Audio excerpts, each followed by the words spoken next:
Constitution is stunningly, spectacularly successful in the War of 1812.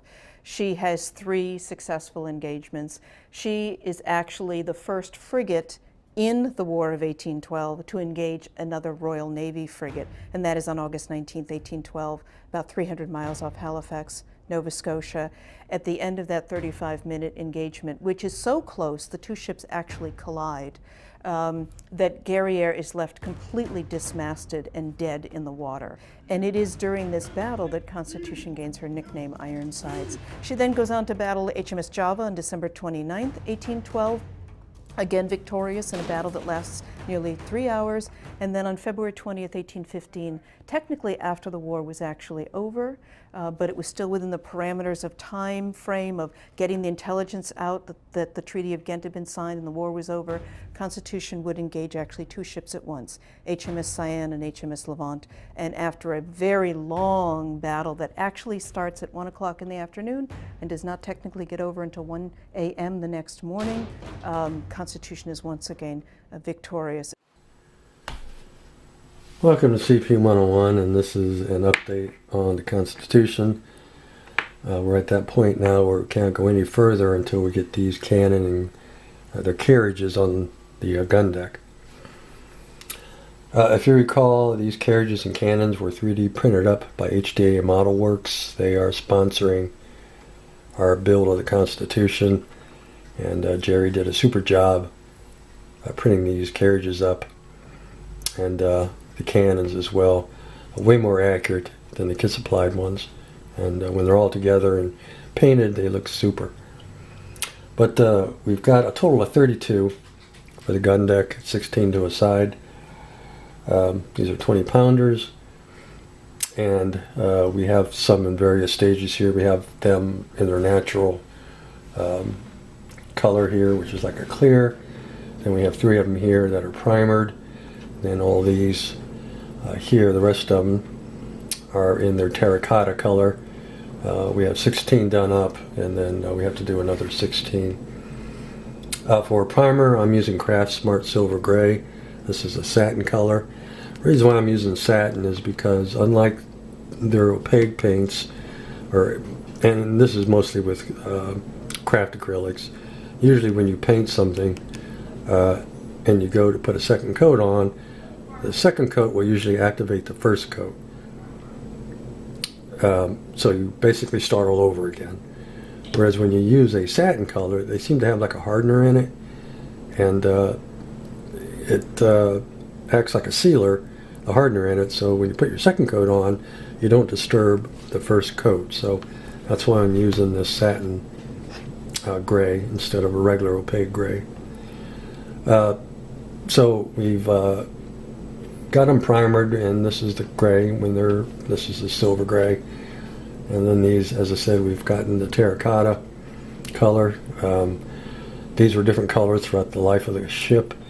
We're depicting the 1812 time period, and then they were painted terracotta, and I think they're currently terracotta now as well too. So, but it's the Craft Smart color. And then for the wheels, we're just going to use Folk Art Licorice.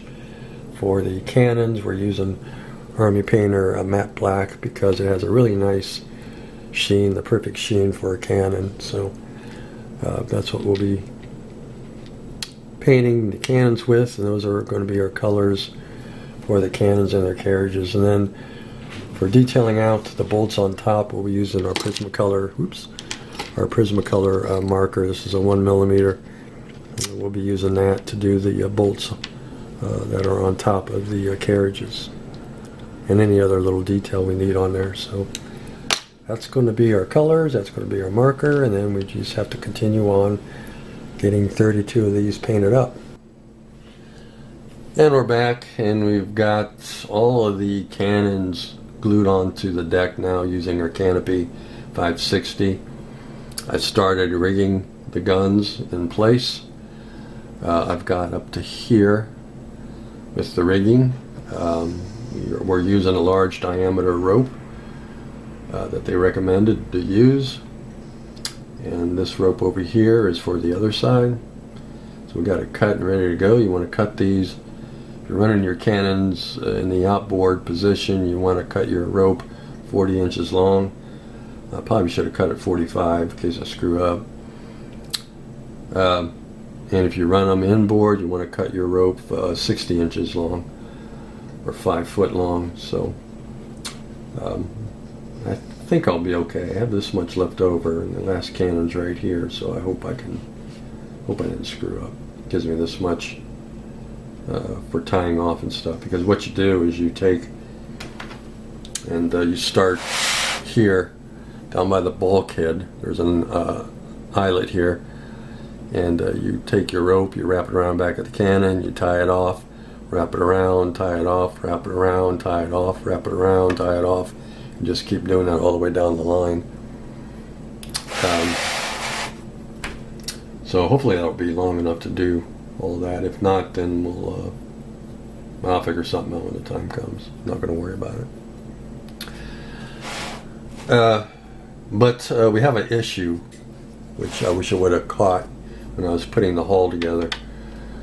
But the one tie-off point, let's see here if I can do this without screwing this focus up, which is right here. The one tie-off point is broke off, and I didn't catch it until now. And we have to have that tie-off point there. We can't go without it, because it's in the area where you can actually be able to see through the spar deck. So I have to come up with a fix to fix that. And what I thought about doing is taking some styrene rod and drilling with my pin vise. I think I can get it in there. Just drilling a hole all the way through the hull, and then run my styrene rod from this end through the hull and out, so we have our pin, and then I have to come out here and just touch it up. Luckily it's where the gun strake is, so it's not won't be there we go, won't be too bad. I'll be drilling a hole probably right about here is where the hole is going to be, and I'll just have to touch it up with the white paint. Also too, the gun port doors, after we rig the cannons on, we'll be installing the gun port doors. The gun port doors, we're not going to be using all of them. The type of door they have in this kit is a hinged door, and based on what I read, that's actually wrong for the Constitution. They didn't run hinged gun port doors. What the doors look like on a real ship is, as I say, they weren't hinged, but picture this door here with a hole in the center for the cannon to go through, and then the door split horizontally in half. That's what the real doors were like. Now the Captain Hall model, and that's what we're basing mine, I'm basing mine on that model. It doesn't have any doors on the ship. However, it does have 2 doors on it that are open for the 2 cannons that are right at the bow. So I don't know, maybe they only ran these 2 doors all the time to make sure no water got up into the gun deck. So we're going to do ours the same way. I'm just going to only run 2 doors on this kit. The rest will be just like you see here. Now that still leaves me with these little holes here that you would normally run your rope through, your pull rope through, and then these little notches here that the hinges on the doors fit into. But I really don't think they distract from the ship any, so I'm just going to leave them. I mean, I can go back and fill them with putty, with acrylic putty, and just touch it up with black. But I really don't think that it's a distraction when you're looking at the ship, so I'm just going to leave them alone, and they'll just stay as they are. Because if I cover these ports up with how the doors really are. There's no sense in me lighting the gun deck because you're not going to see nothing. So, you know, based on a couple pictures I've seen of a gentleman's Constitution where he lit his gun deck up, it looks really, really nice. And, you know, I'd like to have that in mind as well. Now, the next thing I have to decide is these yard arms, because as you see here, it tells you to stack your yard arms here and tie them down. But if I do that, then we can't run our sails. We can't do that because once you put the spar deck on top of here, you're not going to be able to get down in there to remove these if I stack them down in there. So I have to make a decision on whether I'm going to run sails or not. When I first built this kit back in 77, 78, I ran it with nothing but standing rigging only. I didn't run any running rigging because I didn't run sails. So I have to make my mind up on that, whether I'm going to run sails or whether I'm not. Because the next step, step number 6, is installing the spar deck. And as I said before, once that spar deck is on the ship, you're not going to have access to this gun deck at all. So I have to make a decision on what I'm going to do as far as sails. And I just haven't made up my mind yet. I can't seem to decide whether I want to run it or not. But I got time because it's going to take me a while to rig all these cannons in there like they're supposed to be rigged up. So I still got time to sleep on it and decide if I'm going to do that or not. I think that's it. That's all I got. Yeah.